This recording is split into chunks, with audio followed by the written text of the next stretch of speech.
असं म्हणतात, माझ्याकडे अधिकृत माहिती नाही.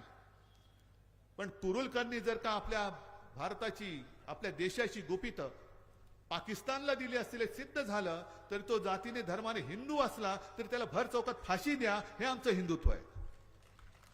कारण जो माझ्या देशाची गद्दारी करतो, जो कोणी देशद्रोही आहे तो आमचा नाही. आणि जातीपाती धर्माने कोणी असला आणि जो हा माझा देश त्या देशासाठी मरायला तयार आहे, देश रक्षणासाठी तयार आहे, तो कोणी असला तर तो आमचा आहे, हे आमचं हिंदुत्व आहे. ठीक आहे, त्यांनी मोदीजींनी राम मंदिर उभारलं असं ते म्हणतात, पण राम मंदिराचा निर्णय हा सर्वोच्च न्यायालयाने दिलेला आहे. आपण युतीमध्ये त्यांच्यासोबत होतोच. खरं म्हणजे महाराष्ट्रामध्ये त्यांना वाढवलं हे आपलं पाप आहे. पण त्याने हे लक्षात नाही की ज्यांना आम्ही वाढवू शकतो त्यांना या महाराष्ट्राच्या मातीमध्ये खतम सुद्धा करू शकतो, ही आमची ताकद आहे. हा महाराष्ट्र आहे आणि राम मंदिरासाठी आम्ही होतो तुमच्या सोबत. मी स्वतः मुख्यमंत्री होण्याच्या आधी अयोध्येला गेलो होतो. शिवजन्मभूमी म्हणजे शिवनेरीची एक मूठ माती घेऊन मी अयोध्येला गेलो होतो राम जन्मभूमीमध्ये, आणि तो कलश तिथल्या त्या पुजाऱ्यांच्या हातात दिला. तुम्ही माना अथवा नका मानू, पण मी गेलो होतो तो 2018चा नोव्हेंबर होता आणि 2019च्या नोव्हेंबरमध्ये असं काय झालं कोणास ठाऊक की थंड बस्त्यामध्ये पडलेला तो विषय अचानक सर्वोच्च न्यायालयाने घेतला आणि 1 वर्षाच्या आत तिकडे राम मंदिर करण्याचा निर्णय त्यांनी दिला. आम्ही सांगत होतो मोदीजींना तुम्ही विशेष कायदा करा, अटलजींना सांगत होतो, नाही केला. आता तुम्ही श्रेय घेत आहात. प्रत्येक ठिकाणी म्हणजे मला मी जुनी एक आठवण मुद्दामून तुम्हाला सांगतो की जसं राम मंदिर अयोध्येमध्ये बांधलं तसं पूर्वी सोमनाथचं मंदिर सरदार वल्लभभाई पटेलांनी निर्माण केलं होतं, तिकडे पुनर्बांधणी त्याची केली. दुर्दैवाने मंदिर पूर्ण झाल्यानंतर सरदार वल्लभभाई त्यावेळेला नव्हते. मग तेव्हाचे जे राष्ट्रपती होते डॉक्टर राजेंद्र प्रसाद यांना बोलवलं गेलं आणि त्या सोमनाथ मंदिराची प्राणप्रतिष्ठापना ही देशाच्या राष्ट्रपतींच्या हस्ते झाली होती. मग इकडे जर काही देशाच्या अस्मितेचा हा विषय होता तर आज देशाच्या राष्ट्रपतींना तिकडे पूजेला का बोलवलं नाही? नवीन संसद भवन निर्माण केलं. त्या संसद म्हणजे देशाचे सर्वोच्च जे असतात ते राष्ट्रपती, आणि संसद ही लोकशाही, त्याचे ते प्रमुख असतात, संविधानात्मक प्रमुख हे आपले राष्ट्रपती आहेत. मग राष्ट्रपतींनी तेव्हा का नाही बोलवलं गेलं? आज आपल्यावरती जे काही ते आरोप करतात घराणेशाही, होय मी घराणेशाहीचा आहेच. आता मी घराणेशाही तर आहेच आणि मला अभिमान वाटतो मी बाळासाहेबांचा पुत्र आहे म्हणून. आई वडिलांचा मला अभिमान आहे. त्यांना जर का त्यांच्या आई वडिलांचा अभिमान वाटत नसेल तो त्यांचा प्रश्न आहे, पण मला माझ्या आई वडिलांचा अभिमान वाटतो. आणि घराणेशाहीबद्दल तुम्ही बोलत असताना आम्ही जो लढा देतोय तो एकाधिकारशाही विरुद्ध. ही जी काय एकाधिकारशाही आहे, मी आणि मेच फोटो काढताना सुद्धा माझ्या आजूबाजूला कोणी असता कामा नये. मध्ये कोणी आलं तर त्याला सांगतात बाजूला हो.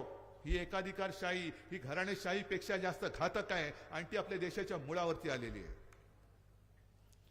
तुम्ही वल्गना खूप करा 400 पार. आज अशोक चव्हाण तिकडे गेलेत, आणखीन काही त्यांच्यासोबत जातील, आमच्यातले काही तिकडे गेलेले आहेत.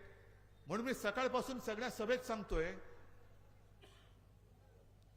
भाजपाने जी एक घोषणा दिली होती काँग्रेस मुक्त भारत तर करताच येत नाहीये. उलट काँग्रेसमधनं एवढी लोक ते घेत आहेत, एवढी लोक घेत आहेत की जसं पाक व्याप्त काश्मीर आहे तसा काँग्रेस व्याप्त भाजपा होणार आहे. सगळीकडे काँग्रेसवाले, जुने काँग्रेसवाले.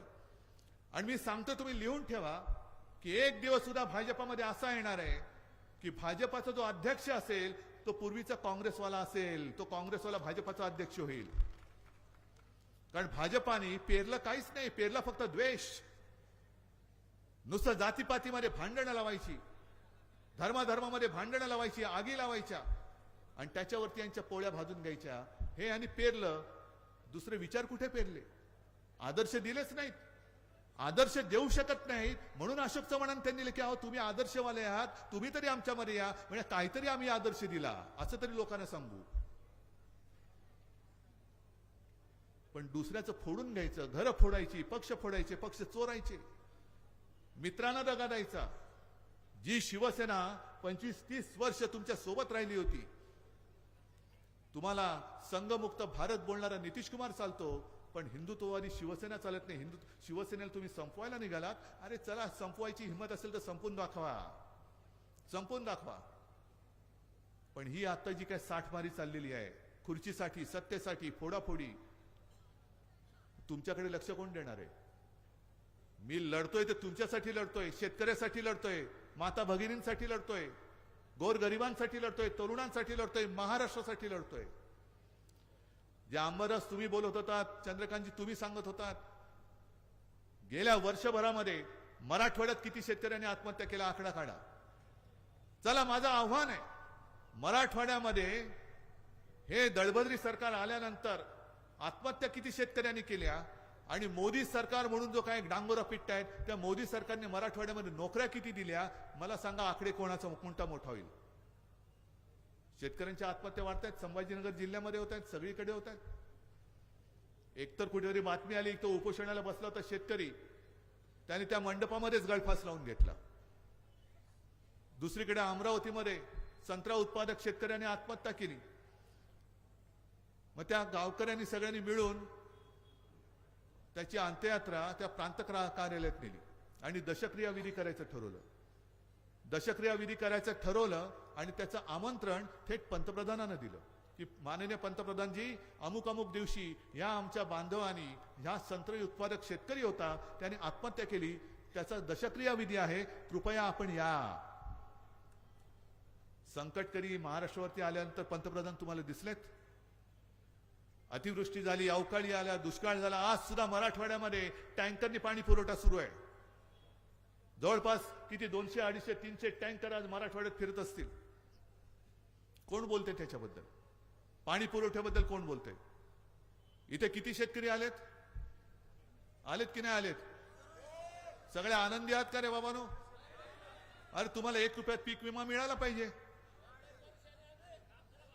कापसाला भाव नाही, सोयाबीनला भाव नाही, सगळीकडे राज्यामध्ये जर बघितलं मोसंबीला भाव नाही, कांद्याला भाव नाही, गद्दारांना भाव आहे, गद्दारांना भाव आहे. पण जो इमानाने आपला अन्नदाता आहे, त्या अन्नदात्याला तुम्ही त्यांच्या मेहनतीचा पैसा देत नाही. मग 14 वर्षापूर्वी तुम्ही जे काय सांगितलं होतं की आम्ही पिकाप्रमाणे शेतकऱ्याचा दर एकरी खर्च किती येतो ते काढू, कापसाला किती येतो, सोयाबीनला किती येतो, कांद्याला किती येतो, त्याच्यामध्ये 50% अधिक ऍड करू आणि ती जी काय रक्कम येईल ती आम्ही त्याला हमी भाव म्हणून देऊ. किती जणांना मिळाले तुम्हाला सांगा? पीक विमा तुम्हाला मिळाला नाही. अतिवृष्टी किंवा काय संकट आलं, अवकाळी आला, त्याची मदत मिळाली नाही. आपण जेव्हा होतो तेव्हा जिथे कुठे संकट आलं तेव्हा मिळाली होती की नव्हती हे सांगा. जे मी काही तुमची कर्जमुक्ती करू शकलो होतो 2 लाखापर्यंत पीक कर्जाची, ती तुम्हाला मिळाली होती की नाही सांगा. संकट काळात तुमच्या सोबतीला आपण येत होतो की नव्हतं सांगा. मग हेच तर सरकार म्हणतात ना. मला पण जर का फोडायचे असते तर भाजपला मी फोडू शकत होतो, पण मला त्या नालायकांची गरज नव्हती, कारण माझा तुमच्यावरती विश्वास आहे. अरे तुम्ही काय कराल? पक्षच फोडलात ना, पण पक्ष तुम्ही निवडून, आम्ही जे निवडून दिले ते तुम्ही फोडू शकाल, पण ज्यांनी निवडून दिले त्यांना कसं फोडाल? त्यांना कसं फोडाल? ते जोपर्यंत माझ्या सोबत आहेत तोपर्यंत आमची पानं आणि फळं तुम्ही घ्या. पाहिजे तर जी सडली असतील, किडलेली असतील ती घ्या, पण माझी मुळं जी खालपर्यंत खोलवर गेलेली आहेत ती जोपर्यंत रुजलेली आहेत तोपर्यंत तुम्ही शिवसेना या वटवृक्षाला त्याचं काय एक पान सुद्धा वाकडं करू शकत नाही. आणि ही जी जाग मी आणण्यासाठी फिरतो, मी या सगळ्या आपल्या संवादाला कुटुंब संवाद म्हणतोय, कारण मी तुम्हाला आणि तुम्ही मला तुमच्या कुटुंबातले एक मानता. अरे मुख्यमंत्रीपद येतं, मुख्यमंत्रीपद जातं, पण कुटुंबामधलं माझं स्थान, हे तुमच्या कुटुंबातलं स्थान, हे जोपर्यंत माझ्या मनामध्ये आणि तुमच्या मनामध्ये आहे तोपर्यंत मला ह्या पदाची काही आवश्यकता नाही, त्याची काही मला पर्वा नाही. तुम्ही माझ्यावरती जेवढं प्रेम करता हे त्यांना पाहवत नाही, म्हणून ते आता आपल्या मागे लागलेले आहेत. तुम्ही तर सगळे आमदार पण इथला निष्ठावंत आहे, तुम्ही पण निष्ठावंत आहातच. येत्या काही दिवसामध्ये लोकसभा निवडणूक येणार. या लोकसभेमध्ये पुन्हा फाडाफोडी आणि फोडाफोडीचे धंदे होतील, पैसे वाटप होईल कदाचित. आणि मी जे प्रामाणिकपणाने सांगतो, त्यांच्याकडे धनसंपत्ती आहे, माझ्याकडे जनसंपत्ती आहे. हे माझं भांडवल आहे, हे माझं वैभव आहे. अरे पैसा तुम्ही होता बदा कारण तो सगळा यांच्याच कष्टाने खाल्लेला पैसा येतो. तुम्ही गावागावामध्ये ज्या वेळेला या मोदी सरकारचे रथ येतात, मोदी सरकारचे रथ येतात, तुमच्या गावात आले असतील ना.